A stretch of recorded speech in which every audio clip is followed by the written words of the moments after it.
متعنا الله بحلول وبركاته آمين. حدثنا محمد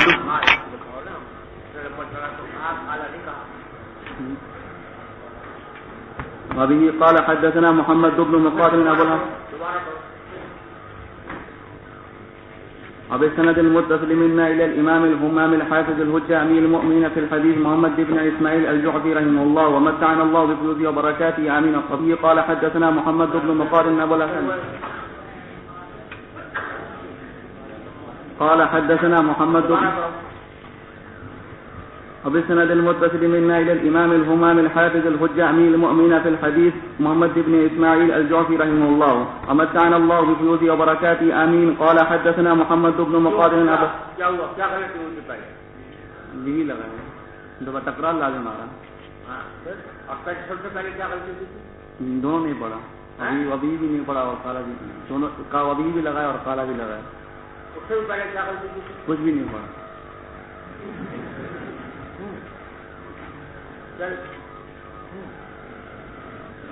حدثنا محمد بن مقاتل أبو الحسن قال حدثنا عبد الله قال أخبرنا شعبة عن قتادة عن أنس بن مالك أخبرنا شعبة عن قتادة عن أنس بن مالك قال كتب النبي صلى الله عليه وسلم كتابا أو أراد أن يكتب فقيل لهم إنهم لا يقرؤون كتابا إلا مكتوما فاتخذ خاتما من فضة نفسه محمد رسول الله كأني أنظر إلى بياضه في يدي فقلت لقتادة من قال نفسه محمد رسول الله قال أنس. بسم الله الرحمن الرحيم الحمد لله رب العالمين والسلام على رسوله الكريم وعلى آله وصحبه أجمعين أما بعد. یہ وہی باب ہے جو کل شروع ہوا تھا اور اس میں کتابت کے ذریعے حدیث بیان کرنے کی جواز پر استدلال کر رہے امام بخاری. ایک تو اس حدیث سے استدلال کیا تھا جو جس میں آپ نے دوسرا کے پاس خط لکھ کر بھیجا اور دوسری حدیث یہاں پر لائے ہیں حضرت انس بن مالک رضی اللہ تعالیٰ عنہ کی. فرماتے ہیں کہ کتب النبی صلی اللہ علیہ وسلم کتابا او قال اراد ان یکتب. یہ او جو ہے سب ہے یعنی جب سب کا ہوتا ہے او تو قال معذوف نکال کر پڑھنا چاہیے جو تم نے نہیں پڑھا. کتب النبی صلی اللہ علیہ وسلم کتابا او قال اراد ان یکتب. راوی کو شک ہے کہ حضرت انس نے یہ کہا تھا کہ نبی کریم صلی اللہ علیہ وسلم نے ایک خط لکھا تھا یا یہ فرمایا تھا کہ ارادہ کیا تھا خط لکھنے کا. فقیل لہو تو آپ سے عرض کیا گیا کہ انہم لا یقرؤون کتابا الا مختوما کہ جن لوگوں کے پاس آپ خط لکھ کے بھیج رہے ہیں وہ کوئی خط نہیں پڑھتے جب تک کہ اس پر مہر لگی ہوئی نہ. فاتخذ خاتما من فضة تو آپ نے ایک انگوٹھی بنوا لی. خاتم انگوٹھی میں مہر بھی ہوتی تھی من فضة چاندی کی. نقشہ محمد رسول اللہ جس میں یہ نقش تھا محمد رسول اللہ منقوش تھا. کأنی انظر الی بیاضہ فی یدہ. حضرت انس فرما رہے ہیں کہ ایسا لگتا ہے کہ جیسے میں اب دیکھ رہا ہوں اس انگوٹھی کی سفیدی کو آپ کے دست مبارک میں. اور سفید رنگ کی چاندی کی انگوٹھی تھی تو وہ مجھے اب بھی اس کا یاد ہے جیسے اب دیکھ رہا ہوں. فقلت لقتادہ اب شعبہ کہتے ہیں شعبہ جو راوی ہے حدیث سے وہ کہتے ہیں کہ میں نے اپنے استاد قتادہ سے پوچھا کہ من قال نفسه محمد رسول اللہ. ان کو شک ہو گیا کہ یہ جو ہے کہا نا کہ اس کے پر محمد رسول اللہ کے الفاظ منقوش تھے تو یہ کس نے کہا تھا؟ آیا قتادہ اپنی طرف سے کہہ رہے ہیں یا حضرت انس نے کہا تھا؟ تو ان کو یہ شبہ ہوا تو اس لیے انہوں نے پوچھا کہ یہ کس نے کہا کہ نفسہ محمد رسول اللہ. قال تو قتادہ نے کہا انس کہ حضرت انس نے ہی فرمایا تھا کہ اس کے اوپر یہ الفاظ منقوش تھے. جی باب من قاد حيث ينتهي به المجلس ومن رأى فرجة في الحلقة فجلس فيها. وبه قال حدثنا إسماعيل قال حدثني مالك عن إسحاق بن عبد الله بن أبي طلحة أن أبا مرة مولى عقيل بن أبي طالب أخبره عن أبي الواقد الليثي رضي الله عنه وعنهم أن رسول الله صلى الله عليه وسلم بينما هو جالس في المسجد والناس معه إذ أقبل 3 نفر فأقبل 2 إلى رسول الله صلى الله عليه وسلم وذهب واحد فقال فوقف على رسول الله صلى الله عليه وسلم فأما أحدهما فرأى فرجة في الحلقة فجلس فيها وأما الآخر فجلس خلفهم وأما الثالث فأدبر زائدا فلما فرغ رسول الله صلى الله عليه وسلم قال لا أخبركم عن النفر 3 أما أحد فأبى إلى الله فآباه الله وأما الآخر فاستحيا فاستحيا الله منه وأما الآخر فعرض الله عنه. اب یہ باب ہے کہ من قعد حيث ينتهي به المجلس، جب کوئی درس ہو رہا ہوتا ہے یا مجلس ہوتی ہے درس کی، تو اس میں جو نیا آنے والا ہے اس کے لیے 2 ہی راستے ہیں. ایک تو راستہ یہ ہے کہ وہ اسی جگہ بیٹھ جائے جہاں پر کہ مجلس ختم ہو رہی ہے، آخر میں آخری صف میں جا کر بیٹھ جائے جہاں پر کہ مجلس ختم ہو رہی ہے. اور دوسرا راستہ یہ ہے کہ اگر کہیں فرجہ دیکھے، یعنی خالی جگہ، آگے بھی کوئی خالی جگہ ہے تو وہاں خالی جگہ تک پہنچ جائے اور اس کے اندر جا کر بیٹھ جائے. دونوں صورتیں جائز ہیں. یہ صورت بھی جائز ہے کہ جہاں مجلس ختم ہو رہی ہے وہاں بیٹھ جائے، اور یہ صورت بھی جائز ہے کہ آدمی اگر آگے کوئی فرجہ ہے، خالی جگہ ہے، تو اس جگہ جا کر بیٹھ جائے. البتہ حسب الامکان کوشش یہ کرے کہ لوگوں کی گردنیں پھیلا کر تکلیف نہ دے لوگوں کو، ایسی طرح جا کر بیٹھے جس سے لوگوں کو تکلیف نہ ہو. اس میں حدیث نقل کی ہے حضرت ابو واقد لیثی رضی اللہ تعالیٰ عنہ کی، ان رسول اللہ صلی اللہ علیہ وسلم بینما هو جالس فی المسجد، اس دوران کے نبی کریم صلی اللہ علیہ وسلم مسجد میں بیٹھے ہوئے تھے، والناس معه، اور لوگ بھی آپ کے ساتھ بیٹھے تھے. اذ اقبل 3 نفر، کہ اتنے میں 3 آدمی آئے. فاقبل 2 الى رسول اللہ صلی اللہ علیہ وسلم وذهب واحد، 3 آدمی وہاں سے گزر رہے تھے، ان میں سے 2 آدمی تو حضور اقدس صلی اللہ علیہ وسلم کی طرف آ گئے جلسے اسی مجلس میں بیٹھنے کے لیے. وذهب واحد، اور ایک آدمی چلا گیا جو مجلس میں شریک نہیں ہوا. قال فوقف على رسول اللہ صلی اللہ علیہ وسلم یہ 2 آدمی جو حضور کے پاس آئے تھے، یہ نبی کریم صلی اللہ علیہ وسلم کے پاس جا کر کھڑے ہو گئے. علی رسول اللہ صلی اللہ علیہ وسلم نا عند رسول اللہ صلی اللہ علیہ وسلم، آپ کے قریب جا کر کھڑے ہو گئے. فاما احدهما، تو ان دونوں میں سے ایک صاحب جو تھے، فرآ فرجۃ فی الحلقہ، انہوں نے اس حلقہ مجلس میں ایک فرجہ دیکھا، یعنی خالی جگہ دیکھی. فجلس فیہا، اور جا کر وہاں اس خالی جگہ میں بیٹھ گئے.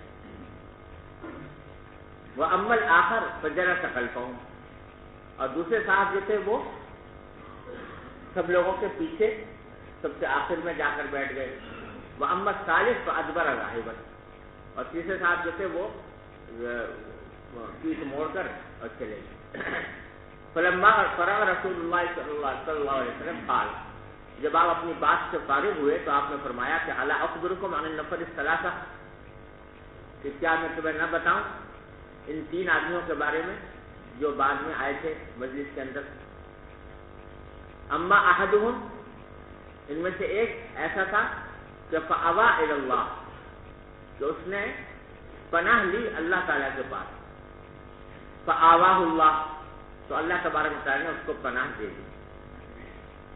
اوا یا علی کے معنی ہے ٹھکانا، طلب کرنا، پناہ لینا. تو انہوں نے کوئی اللہ تعالیٰ سے کوئی ایک طرح سے درخواست کی کہ مجھے کوئی جگہ مل جائے بیٹھنے کی، تو اللہ تعالیٰ نے ان کو بیٹھنے کی جگہ دے دی. ایک فرجہ تھا، اس میں جا کر وہ بیٹھ گئے. وَأَمَّا الْآخَرُ، اور دوسرے صاحب جو تھے یعنی وہ جو سب سے پیچھے جا کر بیٹھ گئے، تو فَاسْتَحْيَا، تو ان کو شرم آئی، انہوں نے حیا کی، یعنی شرم آئی ان کو. یعنی کس بات سے شرم آئی کہ وہ لوگوں کی گردنیں پھیلا کر آگے کی طرف جائیں اور بڑھیں. تو انہوں نے شرم کی وجہ سے وہ آگے نہیں بڑھے، بلکہ وہیں جہاں پر کہ مجلس ختم ہو رہی تھی اسی جگہ بیٹھ گئے. فاستحیا اللہ منہ، تو اللہ تبارک و تعالیٰ نے بھی ان سے حیا فرمائی. یہ حیا اصل میں تو ایک انفعالی کیفیت ہے اور اللہ تبارک و تعالیٰ انفعالات سے منزہ ہے.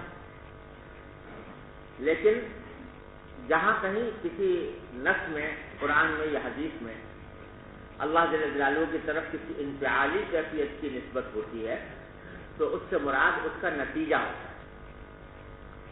تو حیا بذات خود ایک انفعالی کیفیت ہے جو اللہ تبارک و تعالیٰ کے لیے محال ہے. اللہ تعالیٰ اس سے منزہ ہے. لیکن عام طور سے دنیا میں جب کوئی شخص کسی سے حیا کرتا ہے تو اس حیا کے نتیجے میں اس آدمی کو معاف کر دیتا ہے. تو استحی اللہ منہ کے معنی اللہ تعالیٰ نے اس کو معاف کر دیا. مطلب یہ کہ انہوں نے آگے بڑھنے ویسے تو آدمی کے اندر ہونا یہ چاہیے کہ کوئی اگر مجلس اچھی ہو رہی ہے تو اس میں کوشش کرے کہ آگے بڑھ کر بیٹھے. لیکن انہوں نے حیا کی کہ میں دوسرے لوگوں کو تکلیف نہ پہنچاؤں, تو اس واسطے اللہ تعالیٰ نے ان کو معاف کر دیا کہ بھئی یہ آخر میں بیٹھ گئے تو کوئی حرج نہیں ہے اور اس کے اوپر کوئی مواخذہ نہیں فرمایا. وَأَمَّا الْآخَرُ, اور تیسرا شخص جو تھا جو چلا ہی گیا اور مجلس میں نہیں بیٹھا, فَأَعْرَضَ اللَّهُ عَنْهُ, تو اس نے اعراض کیا بیٹھنے سے, تو اللہ تعالیٰ نے بھی اس سے اعراض کر دیا.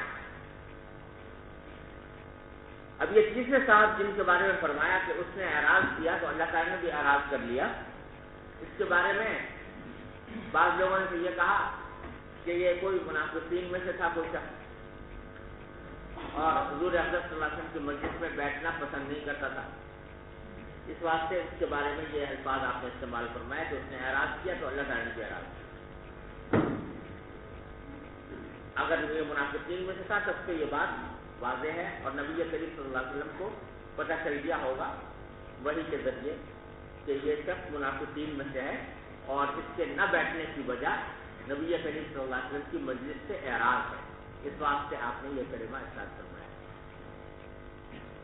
اور اگر یہ کوئی مسلمان تھا تو سوال یہ پیدا ہوتا ہے کہ اگر کسی شخص کے پاس کسی وقت میں کوئی ایسا عذر ہے کہ وہ مجلس میں نہیں بیٹھ سکتا اور اسے کوئی کام جانا ہے, تو کیا اس کا یہ چلا جانا یہ کوئی موجب گناہ ہے کہ وہ چلا جائے؟ تو ظاہر بات تو یہ نظر آتی ہے کہ اگر کسی کے پاس کوئی عذر تھا, کسی اور کوئی کام تھا, وہ اگر مجلس چھوڑ کر چلا گیا تو بظاہر کوئی گناہ کی بات نہیں, سمجھے نا. تو پھر اس کے اوپر یہ آپ نے یہ تبصرہ کیسے فرمایا کہ اللہ تبارک و تعالیٰ نے اس سے اعراض کیا؟ تو اس کا بھی جواب یہ ہو سکتا ہے کہ نبی کریم صلی اللہ علیہ وسلم کو یہ معلوم ہو گیا کہ یہ شخص جو گیا ہے یہ کسی عذر کی وجہ سے نہیں گیا, اور نہ اس وجہ سے گیا کہ اس کو کوئی کام تھا, بلکہ اس کے جانے کی وجہ یہ تھی کہ اس کے اندر بدشوقی تھی اور اس میں اشتیاق نہیں تھا نبی کریم صلی اللہ علیہ وسلم کی مجلس میں بیٹھنے کا, اس واسطے چلا گیا. تو اس واسطے آپ نے اس کو بتبصرہ کیا. اور ویسے شرعی حکم یہ ہے ہی کہ اگر کسی شخص کے پاس جو ضروری علم ہے جس کا حاصل کرنا فرض عین ہے وہ موجود نہیں ہے, تب تو اس کے ذمہ فرض تھا کہ وہ آ کر بیٹھتا اور بیٹھ کر اپنا ضروری علم حاصل کرتا. تو اب اگر اس نے اعراض کیا تو اس نے گویا گناہ کا ارتکاب کیا کہ فرض عین میں کوتاہی کی.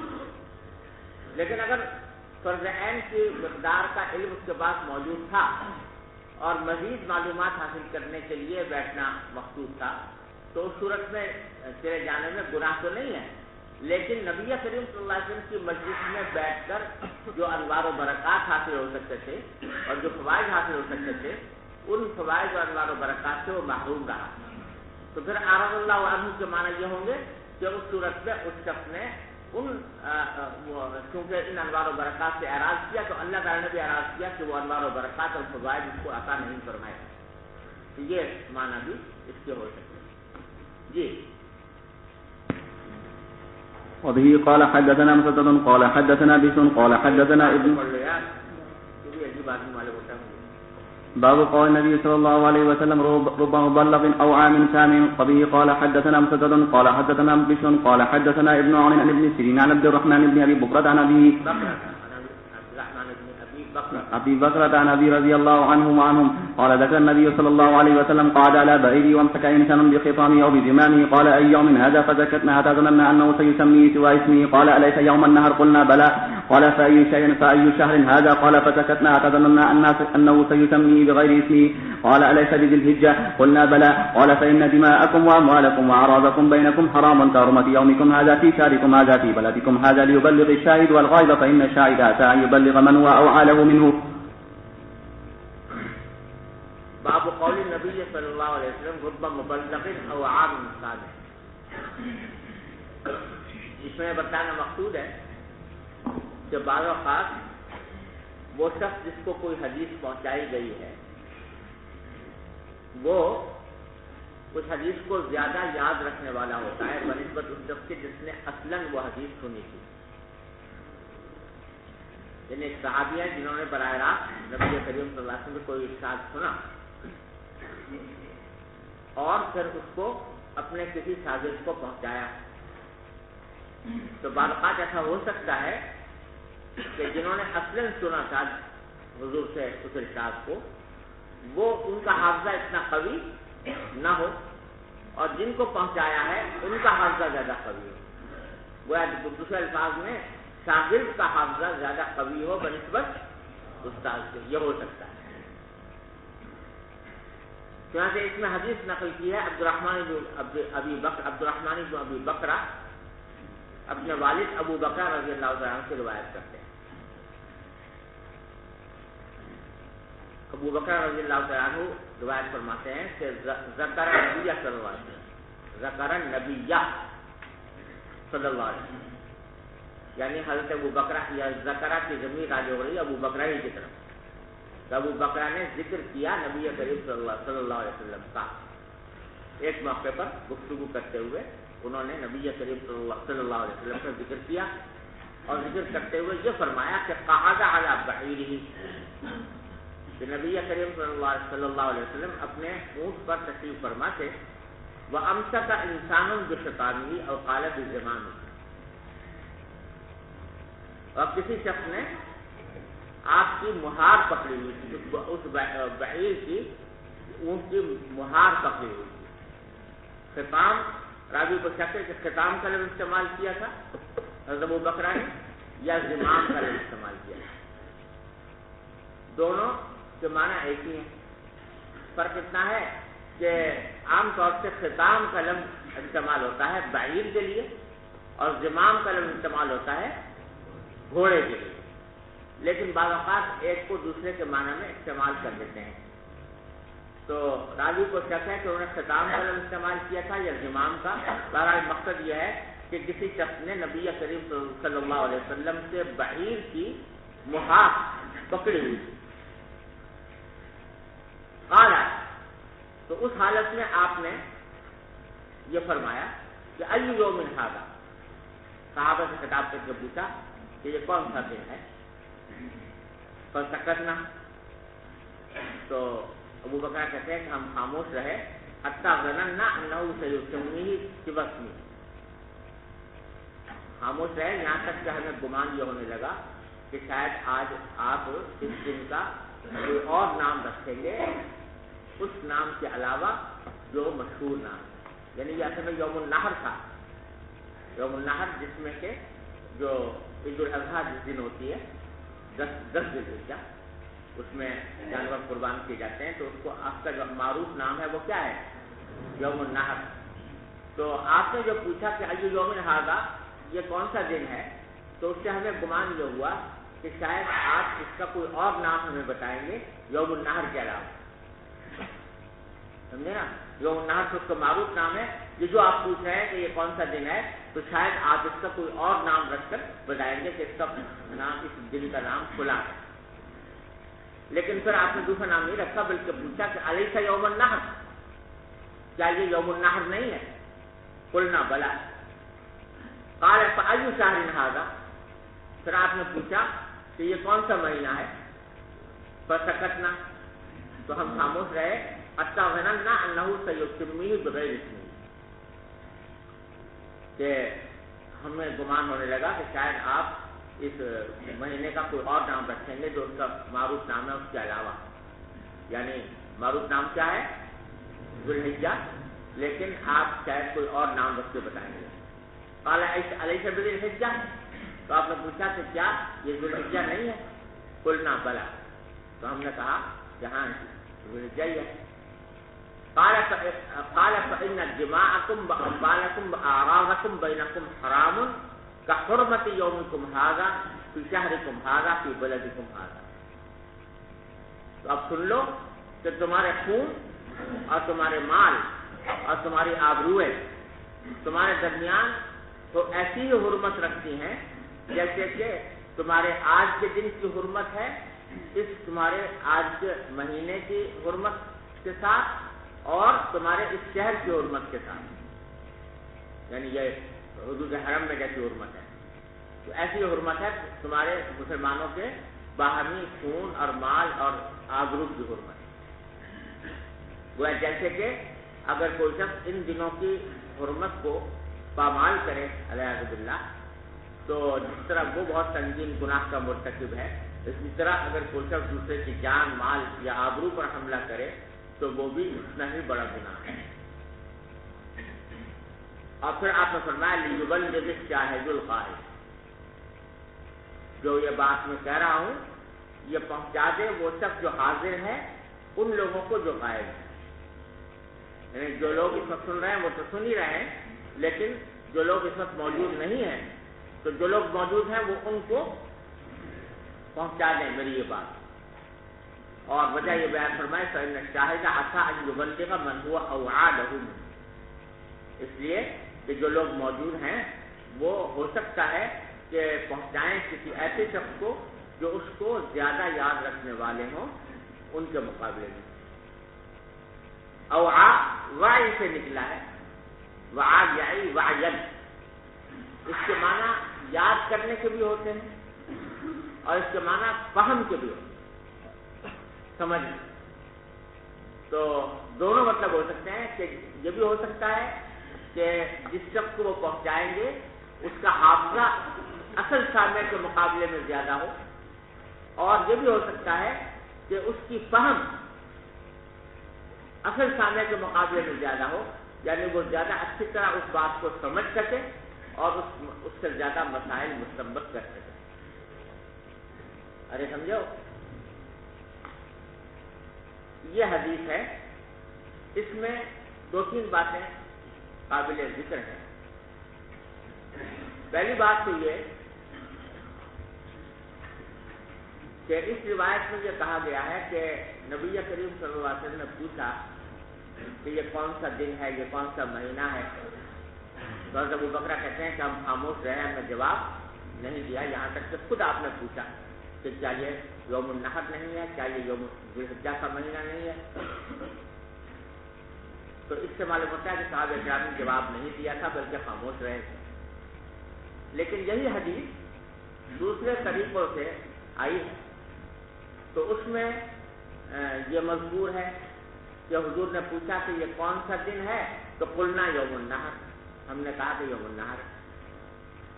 پھر آپ نے پوچھا کہ یہ کون سا مہینہ ہے، تو ہم نے کہا کہ یہ ذو الحجہ ہے۔ اس سے معلوم ہوتا ہے کہ صحابہ کرام نے حضور اکرم صلی اللہ علیہ وسلم کے سوال کا جواب دے دیا۔ تو بظاہر دونوں روایتوں میں تعارض، یہاں یہ ہے کہ جواب نہیں دیا خاموش رہے، اور وہاں یہ ہے کہ جواب دے دیا۔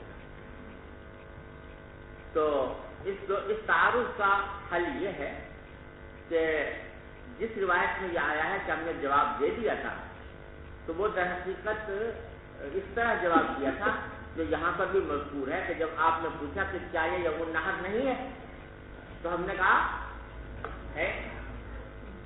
جب آپ نے پوچھا کہ کیا یہ ذو الحجہ کا مہینہ نہیں ہے، تو ہم نے کہا کہ ہے۔ تو یہ آپ کے سوال کے جواب میں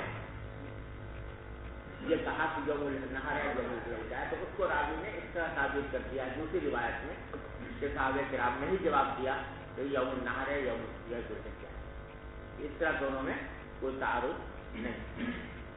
بات سمجھ گئے؟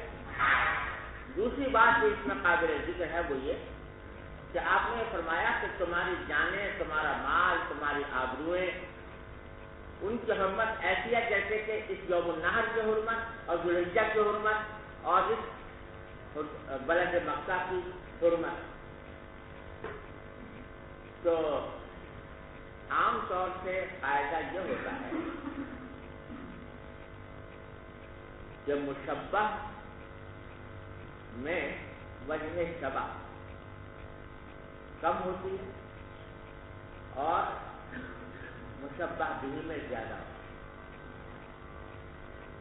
سمجھے نا؟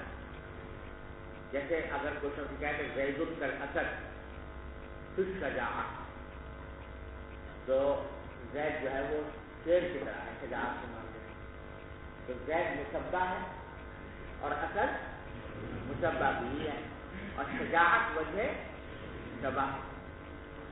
تو اب عام طور سے ہوتا یہ ہے کہ شجاعت زید میں زیادہ ہوگی یا اسد میں زیادہ ہوگی؟ اسد میں زیادہ ہوگی۔ مشبہ بھی میں وجہ شبہ زیادہ قوت اور شدت سے پائی جاتی ہے بنسبت مشبہ، سمجھے نا؟ لیکن یہاں اس بات پر اتفاق ہے سب کا، تمام علماء کا، کہ یہاں اس جگہ مشبہ کی حرمت زیادہ ہے بنسبت مشبہ بھی، یعنی ایک مسلمان کے خون اور اس کے مال اور اس کے آبرو کی حرمت یوم النحر کی حرمت سے اور ذوالحجہ کی حرمت سے اور حدود حرم کی حرمت سے زیادہ، سمجھے نا؟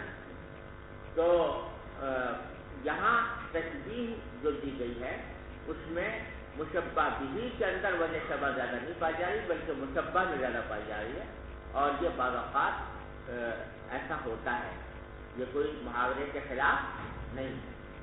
اور یہی بات ہے درود شریف کے اندر، اللہم صلی علی سیدنا مولانا محمد وعلی آل محمد کما صلیت علی ابراہیم وعلی آل ابراہیم انک حمید مجید۔ تو حضور اقدس صلی اللہ علیہ وسلم پر جو رحمت کی دعا ہو رہی ہے وہ اس میں تشبیہ دی ہے ابراہیم علیہ السلام کی اوپر ہونے والی رحمت سے، حالانکہ نبی کریم صلی اللہ علیہ وسلم پر ہونے والی رحمت وہ زیادہ ہے بنسبت ابراہیم علیہ السلام والی رحمت سے۔ تو بعض اوقات ایسا ہو جاتا ہے جہاں پر بھی ایسا ہی ہے۔ دلیل اس کی یہ ہے کہ ابن ماجہ میں ایک حدیث آتی ہے، حضرت عبداللہ بن عمر رضی اللہ عنہ سے مروی ہے کہ ایک مرتبہ نبی کریم صلی اللہ علیہ وسلم کعبہ شریف کا طواف کر رہے تھے، تو آپ نے کعبے کو خطاب کرتے ہوئے فرمایا کہ اے بیت اللہ، تو کتنا حرمت والا ہے، کتنی عظمت والا ہے، کتنی شان والا ہے۔ پہلے یہ فرمایا، اس کے بعد فرمایا کہ لیکن ایک چیز ایسی ہے جس کی حرمت تیری حرمت سے بھی زیادہ ہے، اور پھر فرمایا کہ وہ ہے ایک مسلمان کی جان، اس کا مال اور اس کی آبرو۔ جس کے کیا معنی ہوئے؟ یعنی صراحتاً آپ نے فرما دیا کہ مسلمان کی جان و مال اور آبرو کی حرمت کعبے کی حرمت سے بھی زیادہ ہے۔ جس کا مطلب کیا ہوا کہ اگر کوئی شخص کسی انسان مسلمان کی جان پر، اس کے مال پر، اس کے آبرو پر ناجائز حملہ کرے تو اس کا گناہ کعبے کو معاذ اللہ منہدم کرنے کے گناہ سے بھی زیادہ ہے۔ آپ اندازہ لگائیے کتنی اللہ تعالیٰ نے اس مسلمان کی جان و مال اور آبرو کی کیسی حرمت رکھی ہے۔ کعبے سے آج ذرا تصور کرو، خدا نہ کرے کوئی شخص، اللہ تعالیٰ معاف کرے، کوئی شخص اگر کعبۃ اللہ کی حرمت کو پامال کرنا چاہے، اس کو منہدم کرنا چاہے، تو ساری دنیا اس کو بلاغت بھیجے گی کہ نہیں؟ اور کتنا سنگین اس کو سمجھا جائے گا، سارا عالم اسلام اٹھ کھڑا ہوگا اس کے خلاف کہ اس نے کعبے کی حرمت کو پامال کیا۔ لیکن نبی کریم صلی اللہ علیہ وسلم فرماتے ہیں کہ اگر کسی مسلمان کی جان مال آبرو کے اوپر حملہ کیا جاتا ہے تو اس کا گناہ کعبے کو منہدم کرنے سے زیادہ سنگین اور زیادہ شدید. تو اس حدیث سے یہ بات معلوم ہوئی کہ حرمت جو ہے وہ مومن کے جان و مال اور آبرو کی حرمت زیادہ ہے بنسبت شہر حرام اور بنسبت یوم النحر کی حرمت. لہذا مشبہ میں جو وجہ شبہ ہے حرمت کی وہ زیادہ پائی جا رہی ہے بنسبت مشبہ میں. ارے سمجھو کچھ. اور یہ آپ نے اس تاکید سے فرمایا کہ یہ بھی تعلیم دی کہ جو لوگ موجود ہیں مجھ سے یہ بات سن رہے ہیں وہ ان لوگوں تک پہنچا دیں جو اس وقت موجود نہیں ہیں تاکہ یہ پیغام ہر شخص کو پہنچ جائے. اب ذرا یہ سوچ کر ہم میں سے ہر شخص اپنے گریبان میں منہ ڈال کے دیکھیں کہ اس حکم پر کس حد تک ہم لوگ عمل کرتے ہیں. جان کی حرمت بھی، ایک مسلمان کی جان کی حرمت بھی سارے حرام اور کعبے وغیرہ سے زیادہ ہے.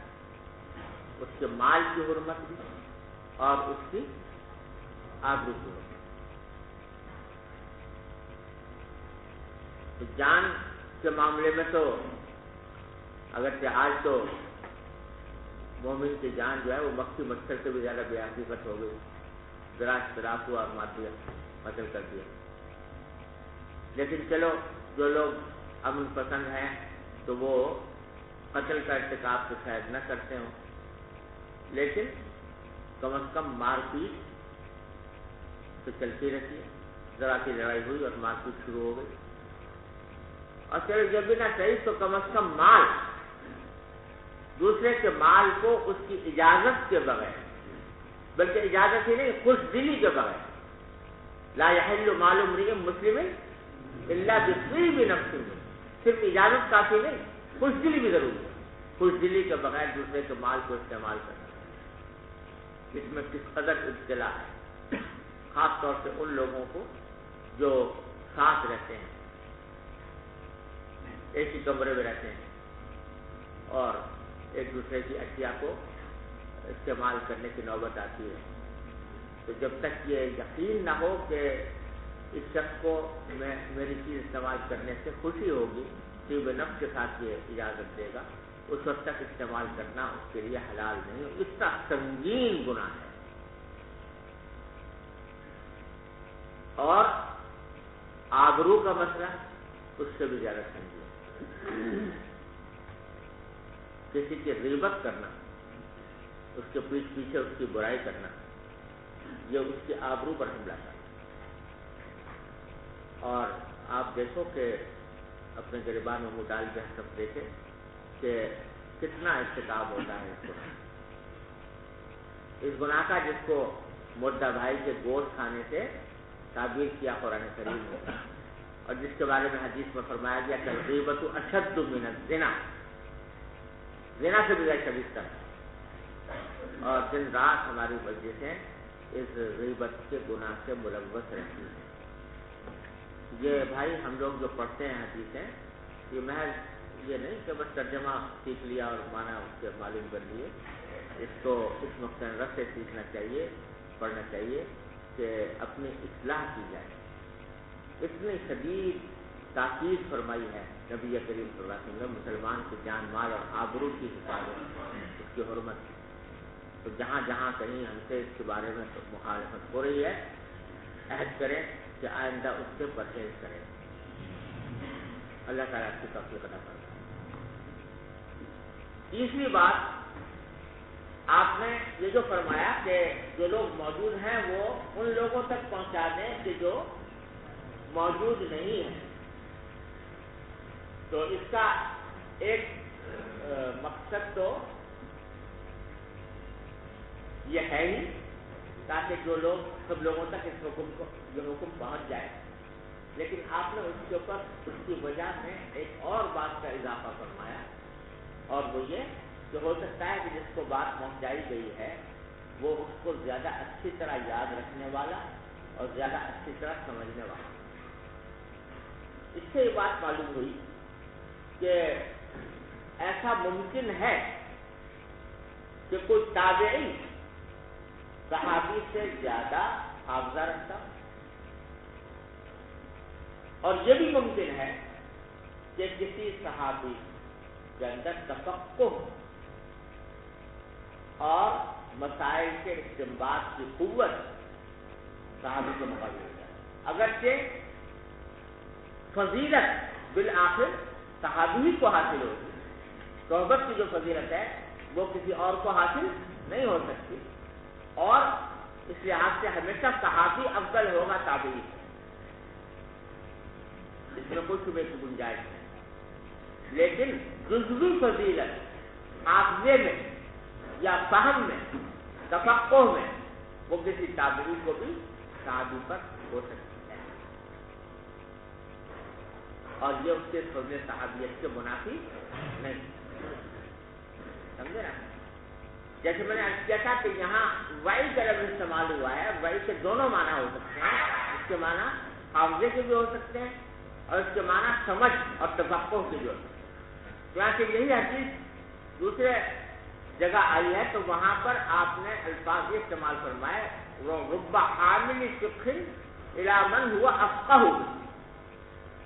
کہ بعض اوقات ایک فقہ کی بات اٹھا کر لے جانے والا ہوتا ہے کسی ایسے شخص کی طرف جو اس سے زیادہ فقاہت رکھتا ہے، اس سے زیادہ سمجھ رکھتا ہے، چنانچہ حضرت امام ابو حنیفہ رحمۃ اللہ علیہ کی طرف یہ بات منسوب ہے کہ انہوں نے رفع یدین میں جب امام اوزاعی سے اس کا مناظرہ ہوا تو اس میں انہوں نے یہ فرمایا تھا کہ علقمہ جو تابعی ہے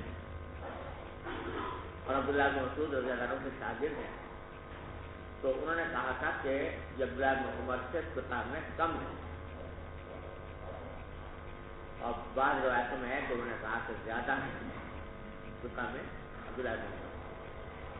اس پر لوگوں نے اعتراض کر دیا کہ امام ابو حنیفہ نے ایک تابعی کو فوقیت دی، صحابی کو نہیں، حالانکہ ساتھ ساتھ امام ابو حنیفہ نے یہ بھی کہہ دیا تھا کہ وَإِنْ كَانَ لِابْنِ عُمَرَ فَضْلُ الصُّحْبَةِ، کہ اگرچہ عبداللہ بن عمر کو صحبت کی فضیلت حاصل ہے جو علقمہ کو حاصل نہیں، لیکن فقہ کا جہاں تک تعلق ہے تو علقمہ کے پاس فقہ زیادہ ہے یا کم از کم عبداللہ بن عمر کے برابر،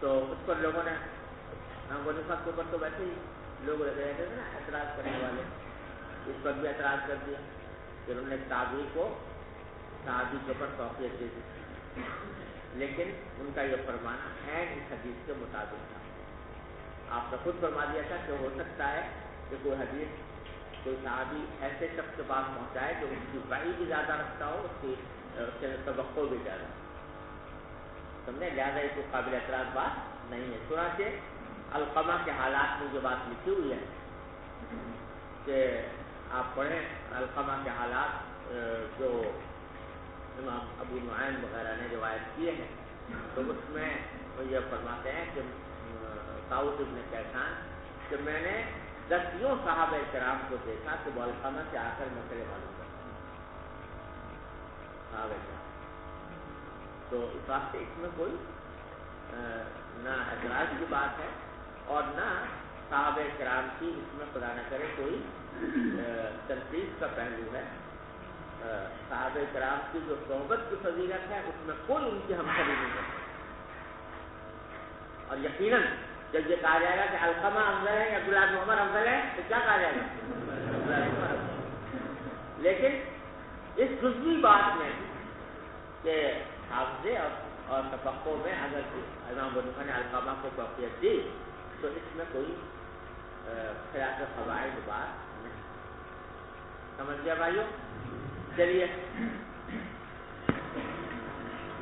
باب العلم قبل القول والعمل لقول الله عز وجل فاعلم انه لا اله الا الله فبدا بالعلم وان العلماء هم ورثة الانبياء والرسل علما من اخذه اخذ بحظ وافر ومن سلك طريقا يطلب به علما سهل الله له طريقا الى الجنه وقال انما يخشى الله من عباده العلماء وقال وما يعقلها الا العالمون وقالوا لو كنا نسمع او نعقل ما كنا في اصحاب السعير وقال هل يستوي الذين يعلمون والذين لا يعلمون فقال النبي صلى الله عليه وسلم من يريد الله به خيرا يفقهه في الدين وإنما العلم بالتعلم.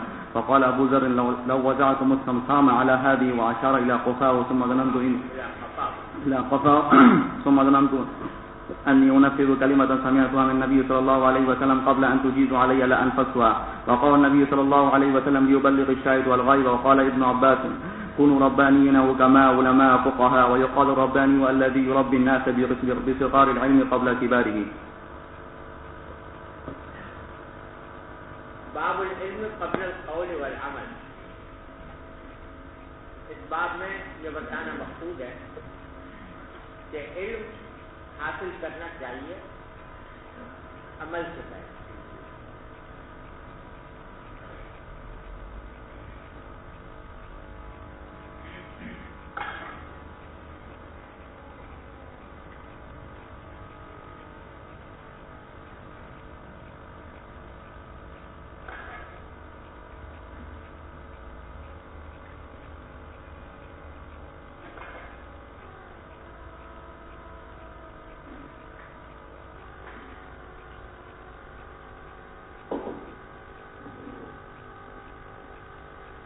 کیونکہ عمل کی صحت موقوف ہے علم پر.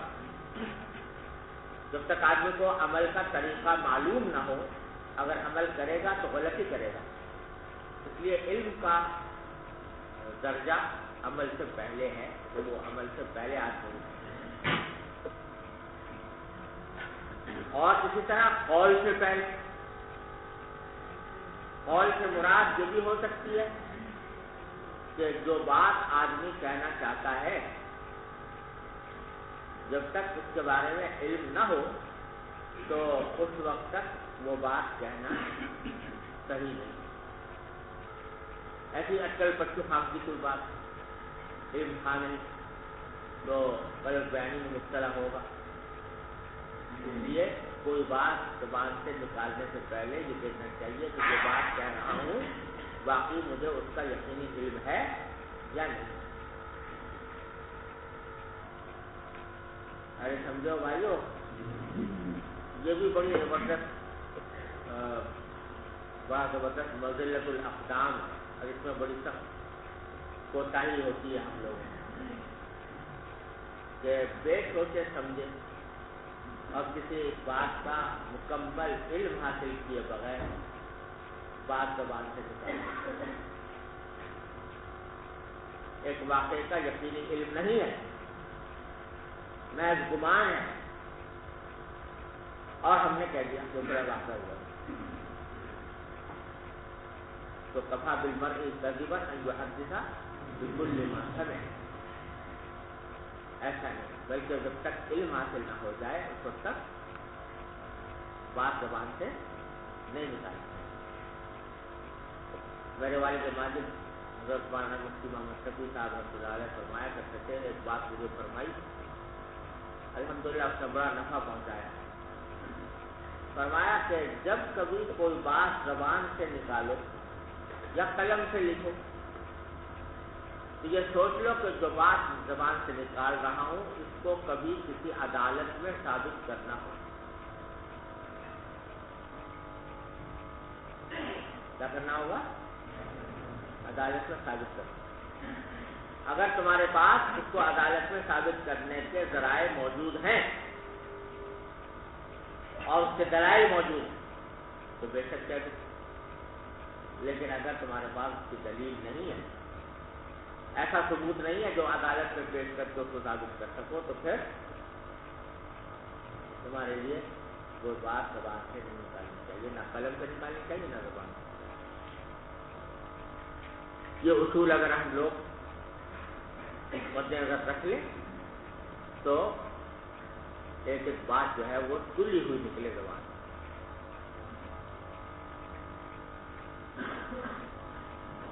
اور فرمایا کہ اول تو دنیا ہی میں یہ صورت پیش آ سکتی ہے کہ کبھی تمہیں عدالت میں طلب کر کے تم سے اس بات کا ثبوت مانگ لیا جائے کہ تم نے فلاں بات بھیجی ثبوت پیش کرو. دنیا میں بھی ہو سکتا ہے. اور اگر دنیا میں نہ ہو تو آخرت میں تو ہونا ہی. ما یلفظ من قول الا لدیہ رقیب عتید، ہر قول جو زبان سے نکل رہا ہے وہ محفوظ ہو رہا ہے، ریکارڈ ہو رہا ہے. اور اللہ تبارک و تعالیٰ کے ہاں جس طرح اعمال کا جواب دینا ہوگا اسی طرح اقوال کا بھی جواب دینا ہوگا. کیا بات کس وقت کہی گئی تھی، تو وہاں تم سے ثبوت مانگا جائے گا، یا ثبوت تو مانگا جائے گا چاہے دنیا میں چاہے آخرت میں. تو سمجھ لو کہ جو بات زبان سے نکال رہے ہو اس کا ثبوت تمہارے پاس موجود ہے یا نہیں.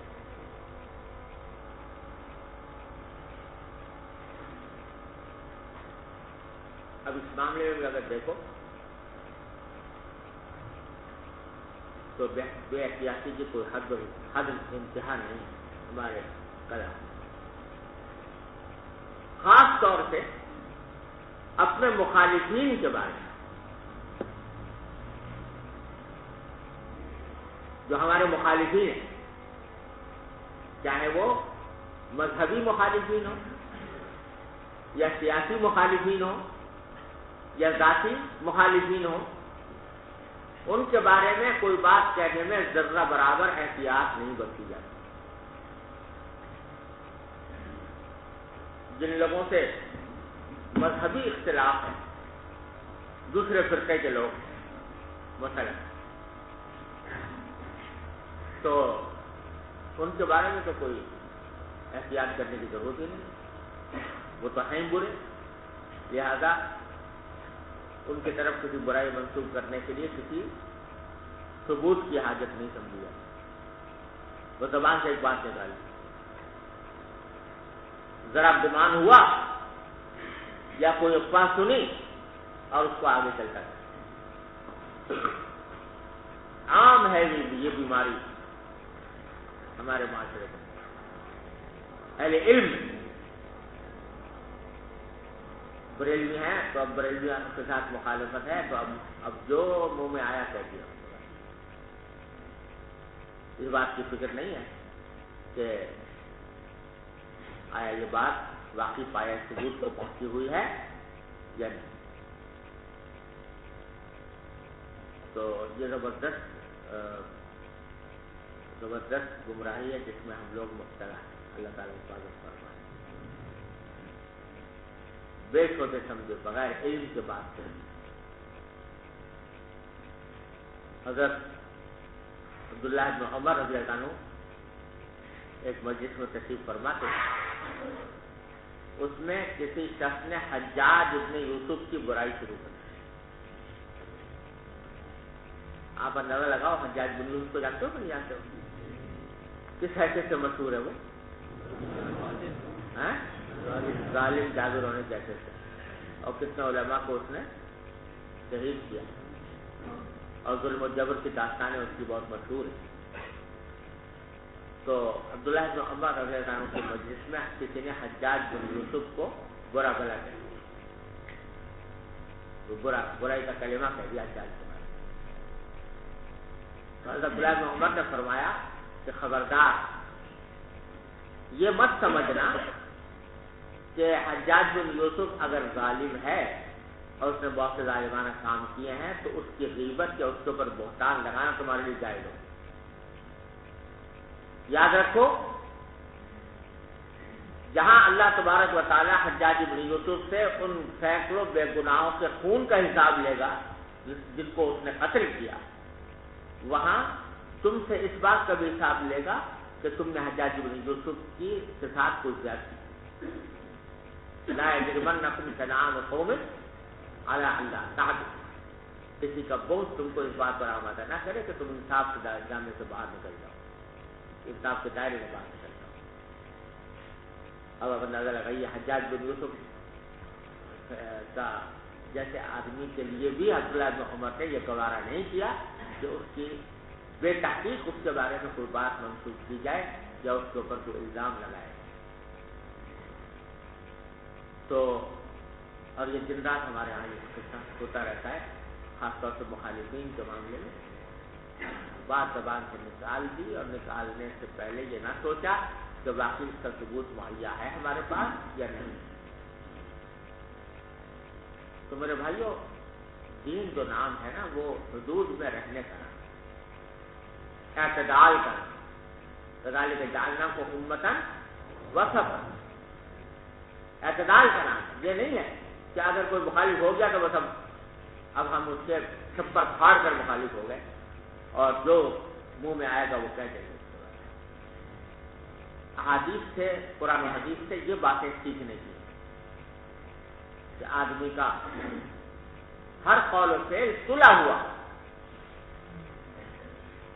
تول تول کر آدمی بات کرے گا۔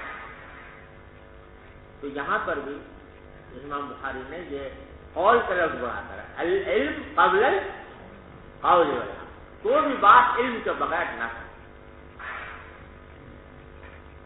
اور دوسرے معنی اس کے یہ بھی ہے قول سے پہلے علم کے، کہ جب تم اپنے قول کے ذریعے لوگوں کو دین کی طرف دعوت دو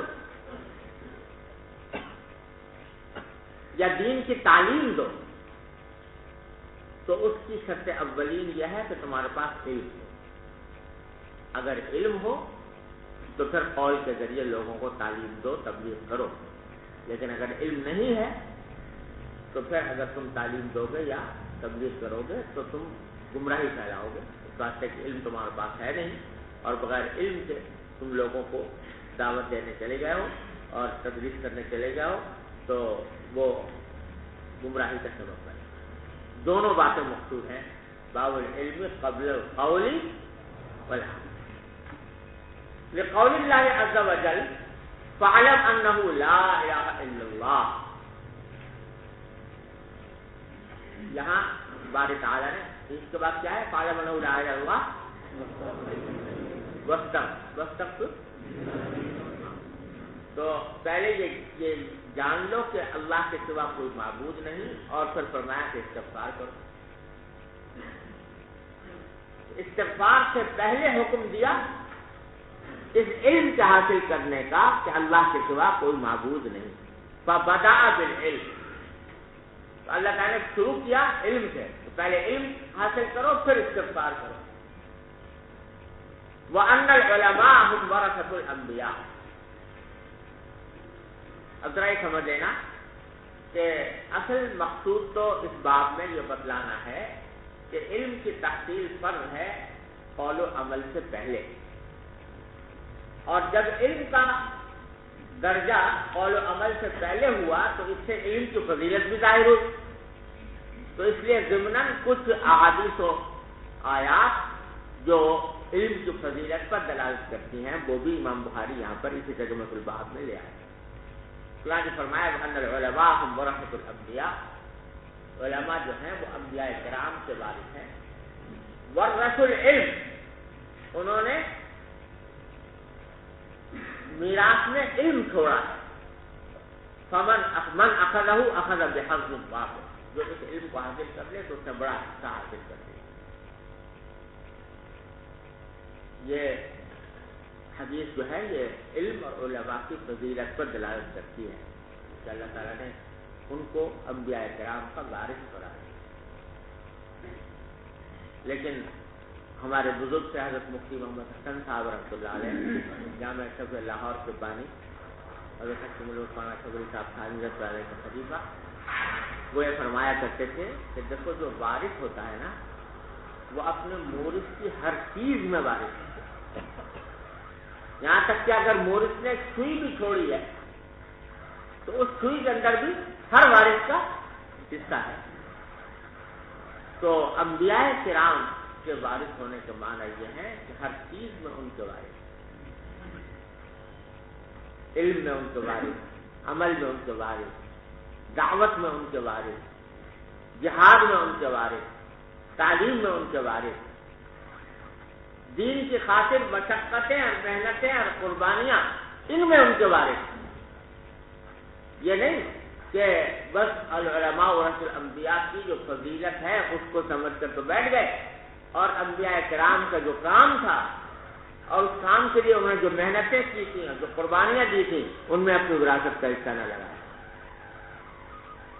بلکہ ایک ایک چیز میں وارث ہے۔ سوئی میں وارث ہے تو اس میں بھی وارث ہے۔ آگے فرمایا ومن سلک طریقا یطلب به علما سہل اللہ له، طریقا الی الجنہ، یہ حدیث ہے جو صحیح مسلم میں آئی ہے، امام بخاری کی شرط کے مطابق نہیں تھی، اس واسطے وہ یہاں اس کو ترجمہ سے بات مل جائے۔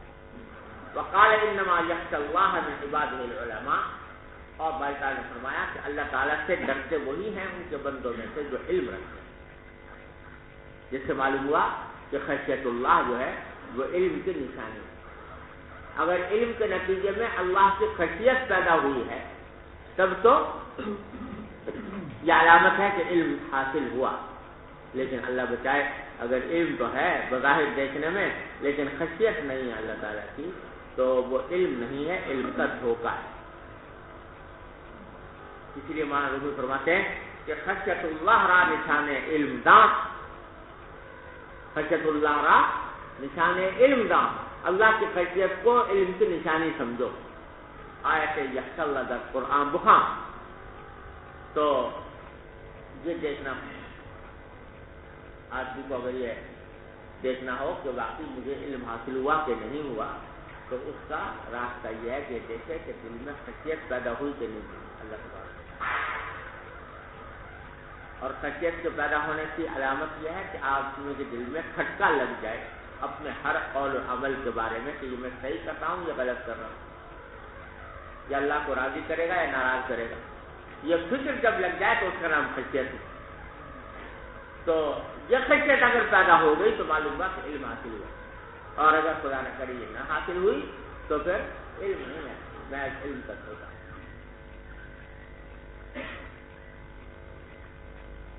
آگے فرمایا وقال وما يعقلها الا العالمون تلك الامثال نضربها للناس وما يعقلها الا العالمون۔ قرآن کریم میں فرمایا کہ یہ ہم جو مختلف مضامین ہیں جو لوگوں کے سامنے بیان کرتے ہیں مگر ان کو سمجھتے ہیں وہی لوگ جو علم رکھتے ہیں۔ وقالوا لو كنا نسمع ونعقل ما كنا في اصحاب السعير، یہ جہنمیوں سے جب پوچھا جائے گا الم یاتکم نذیر، تو قالوا بلا قد جاءنا نذیر فكذبنا قلنا ما انزل الله من شيء، تو پھر اس کے بعد وہ خود کہیں گے حسرت سے کہ اگر ہم اسے سنتے اور سمجھتے تو آج دو زخمیوں میں نہ ہوتے۔ تو معلوم سمجھنا اور سننا اور سمجھنا یہ علم کا ٹھیک حصہ ہے۔ اس واسطے سے معلوم ہے کہ علم اگر علم صحیح انسان کے پاس نہ ہو تو اللہ بچائے وہ جہنم تک چلا جاتا ہے۔ وقال هل يستوي الذين يعلمون والذين لا يعلمون، وقال النبي صلی اللہ علیہ وسلم من يريد الله به خيرا يفقهه في الدين، جس سے اللہ تعالیٰ خیر کا ارادہ فرماتے ہیں تو اس کو دین میں سمجھ عطا کرتے ہیں۔ اب ذرا سمجھ لینا، جو نہیں فرمایا کہ يعلمه الدين، اللہ تعالیٰ اس کو دین کا علم دے دے، نہیں دین کی سمجھ۔ علم اور چیز ہے اور سمجھ جو ہے وہ علم کا نتیجہ ہوتی ہے۔ علم تو محض جان لینا ہے نا، اور جان لینے کے بعد پھر دین کی سمجھ کہ کس موقع پر کیا کام کرنا چاہیے، کس موقع پر کون سا طرز عمل اختیار کرنا چاہیے، اس کا تعلق ہے فقہ الدین۔ اور یہ محض کتاب سے حاصل نہیں ہوتی، یہ جب تک کہ صحبت نہ ہو کسی اللہ والے کی، اس وقت تک کہ دین کی سمجھ حاصل ہو۔ اللہ تعالیٰ ہم سب کو عطا فرمائے۔ وَإِنَّمَا الْعِلْمُ بِالتَّعَلُّمِ، اور علم حاصل ہوتا ہے تعلم سے، لہذا جب علم کی فضیلت ہوئی تو علم کے ساتھ تعلم کی بھی فضیلت ہوئی۔ وقال ابو ذر رضی اللہ عنہ لو وضعتم الصمصامة على هذه وأشار إلى قفاه ثم ظننت أني أنفذ كلمة سمعتها من النبي صلی اللہ علیہ وسلم قبل أن تجيزوا عليه لأنفذتها۔ اس کا پس منظر یہ ہے کہ حضرت ابو ذر غفاری رضی اللہ تعالیٰ عنہ کا آپ پڑھیں گے آگے آئے گا کتاب الزکات میں، مسلک یہ تھا کہ کسی شخص کو ایک دن ایک رات کی روزی سے زیادہ اپنے پاس رکھنا جائز نہیں۔ بعض لوگ اس کو تعبیر کرتے ہیں 1 دینار سے، بعض 3 دینار سے، اس سے زیادہ اگر کوئی رکھے گا تو وہ کنز ہوگا اور اس کو عذاب ہوگا۔ الذین یکنزون الذهب والفضة ولا ينفقونها في سبیل اللہ کی تفسیر وہ یہ کرتے تھے کہ 3 دینار سے یا 1 دینار سے اختلاف روایات زیادہ رکھنا کسی کے لیے جائز نہیں، جمہور کا کہنا یہ تھا کہ مراد اس سے وہ لوگ ہیں جو زکوٰۃ نہیں دیتے. زکوٰۃ اگر دے دی تو پھر اس کے بعد قرض کی تغیر میں داخل نہیں. اس معاملے میں اختلاف ہوا. شام میں رہتے تھے تو لوگوں سے لڑائی جھگڑا، درویش قسم کے آدمی تھے گزر، تو لوگوں سے اس معاملے میں اختلاف ہوا تو اس سے خامخواہ ایک فتنہ سا پیدا ہونے لگا. تو معاویہ نے حضرت عثمان رضی اللہ عنہ کو لکھا کہ یہ قصہ ہو رہا ہے. تو عثمان نے کہا اس کو میرے پاس بھیج دو شام کو. تو حضرت گزر جو ہیں وہ مدینہ منورہ آ گئے. یہاں آئے تو یہاں بھی لوگوں نے مسئلے پوچھنے شروع کی، انہوں نے وہی جواب دینا شروع کی. تو وہی قصہ یہاں پیدا ہونے لگا. حضرت عثمان نے ان سے کہا کہ بھائی آپ اللہ والے آدمی ہو اور یہ خامخواہ لوگ جو ہیں آپ کے ارد جمع ہو جاتے ہیں اور خامخواہ کتنا پیدا ہوتا ہے. تو ایسا کرو کہ آپ میرا خیال ہے کہ مدینہ منورہ میں رہو، بلکہ ایک ربضہ بستی ہے، چھوٹا سا گاؤں ہے، وہاں جا کر جاؤ اور وہاں جا کے اللہ کرو. تو اور باقی یہاں شہر میں رہیں گے آپ کو خامخواہ کتنا ہوتا رہے گا. یہ ربضہ جا کے مفید ہے. اور ساتھ میں عثمان نے یہ کہا تھا کہ آپ یہ فتویٰ مت کیا کرو، اللہ کرو لیکن فتویٰ نہ دو. سمجھے نا؟ سنا چاہیے اپنے اولو الامر کی اطاعت کے حساب سے جا کے وہاں ربضہ میں مقیم ہو گئے اور رہتے تھے وہاں پر. اسی دوران حج کا موسم آ گیا کہ حج کو گئے. اب حج میں جب مینا پہنچے رمی وغیرہ کرنے کے لیے جمرات کے پاس، تو جمرات کی رمی کرنے کے بعد وہاں بیٹھ گئے تو لوگ آ کے ان سے مسئلے پوچھنے لگے. حج میں تو یہ ہوتا ہے کوئی آدمی مولوی مل گیا تو لوگ جو ہے اس کے گرد جمع ہو جاتے ہیں، مسئلے اپنا پوچھتے رہتے ہیں. تو گزر نے بخاری رضی اللہ عنہ سے بھی مسئلے پوچھنے شروع کر دیے لوگ، تو نا بتائیں شروع کر. تو اتنے میں کوئی آگے میں آ گیا. ایک ہوتے ہیں نا خدائی فوجدار جو ہر جگہ وہ ہر بات کے اوپر اعتراض اور گال ان کو رہتا ہی ہے. تو وہ آ گیا، اس نے کہا کہ آپ کو تو عثمان نے فتویٰ دینے سے منع کیا تھا، آپ یہاں فتوی دے رہے ہو بیٹھ کے جمعرات کے بعد. اس کے جواب میں عثمان نے حضرت گزر نے یہ کہا کہ لو وضعتم الصمصامۃ علی ہذه، صمصامہ کا تلوار، اگر یہ تلوار میری اس گردن پر یہاں رکھ دو گے، وہ اشارہ الی قفاہ، اپنی گدی پر اشارہ کرتے ہوئے کہا اگر تلوار میرے اوپر یہاں رکھ دو گے، ثم ظننت انی انفذ کلمۃ، اور پھر میرا گمان یہ ہو کہ میں کوئی ایسا کلمہ اپنی زبان سے تم تک پہنچا سکتا ہوں جو میں نے نبی کریم صلی اللہ علیہ وسلم سنا تھا، قبل ان تجیزوا علیہ، قبل اس کے تم تلوار میری گردن کے اوپر پھیرو، تو لانفذتها، تو میں وہ کلمہ نکال دوں. کہاں روک رہے ہو تم مجھے سوال کرنے؟ یعنی مطلب یہ کہ لوگ جو مسئلے پوچھ رہے ہیں تو ان کے بارے میں نبی کریم صلی اللہ علیہ وسلم سے کوئی بات سنی ہے تو میں بتا رہا ہوں لوگوں کو. اب سوال یہ پیدا ہوا کہ عثمان نے جو منع کیا تھا تو یہ اس کی مخالفت تھی یا نہیں تھی؟ تو جواب اس کا یہ ہے کہ اول تو بظاہر حضرت عثمان نے جو منع کیا تھا وہ ان مسائل میں جن میں سے اختلاف تھا، فتنہ پھیل رہا، اور یہاں زیادہ تر لوگ مسئلے پوچھ رہے تھے حج وغیرہ سے، تو اس کے بارے میں اگر حضرت گزر گئے تھے تو یہ حضرت عثمان کی خلاف ورزی نہیں. اور یہ بھی ممکن ہے کہ حضرت عثمان کے اس حکم کو انہوں نے یہ سمجھاؤ کہ اگر ان کا مقصد یہ ہے کہ میں کوئی حدیث بھی بیان نہ کروں نبی کریم صلی اللہ علیہ وسلم کی، تو یہ لیبلغ شاہد القائد کے حکم کے خلاف ہے، لہذا ان کا حکم اس بارے میں قابل اتباع نہیں ہے. یہ بھی ہو سکتا ہے. وقول النبی صلی اللہ علیہ وسلم لیبلغ شاہد القائد وقال ابن عباس کونوا ربانیین، یہ جو قرآن کریم آیا کونوا ربانیین، تو اس کے تفسیر میں عبداللہ ابن عباس نے فرمایا حکماء علماء فقہاء.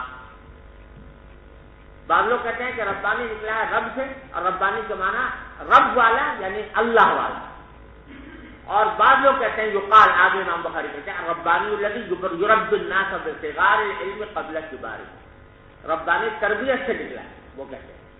تو مراد اس ربانی سے بول سکتا ہے کہ جو لوگوں کی تربیت کرے، پہلے چھوٹی چھوٹی باتیں بتا کر اور پھر بعد میں بڑی باتیں بتا کر.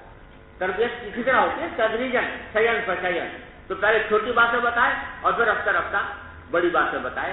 جو شخص ایسا کرے تربیت سے اس کو ربانی کہتے ہیں. اللہ صلی اللہ تعالیٰ. تاجی سوال ہے. جی فرمائیے. پچھلی حدیث میں جو لیوبلی و شہد اس کے اندر فرمایا تھا کہ یہاں پر جو ہے مشبہ میں وجہ شبہ زیادہ ہے ہاں اور مشبہ بھی میں کم ہے جی اور یہ عام قاعدے سے ہٹ کر ہے. جی. تو عمرۃ القاری میں علامہ عینی نے تو اس کو رد کیا ہے. ہیں عمرۃ القاری میں علامہ عینی نے تو اس کو رد کیا ہے کیا کہا ہے؟ اور انہوں نے کہا کہ وقال بعضهم سے یہی قول نقل کیا ہے اور اس کے بعد انہوں نے کہا لا نسلم ذالک، ہم تو اس کو تسلیم نہیں کرتے. نہیں کیا ہوا؟ میں تو آپ کو حدیث سنائی نہیں سنائی. ارے حدیث سنائی میں نے آپ کو جی. ماجہ کی. جی اس سے کیا معلوم ہوتا ہے؟ اس سے تو یہی قائد معلوم ہوتی ہے لیکن اس کا کیا جواب ہے؟ تو کیا جواب ہے؟ جواب کی کیا ضرورت ہے بھائی؟ حدیث کے مقابلے میں قاری معتبر ہے، حدیث معتبر ہے. نہیں، میرا سوال یہ تھا کہ انعام الباری کے اندر یہی عبارت نقل کی ہے اور آگے عبارت نقل نہیں کی جب انہوں نے رد کیا ہے.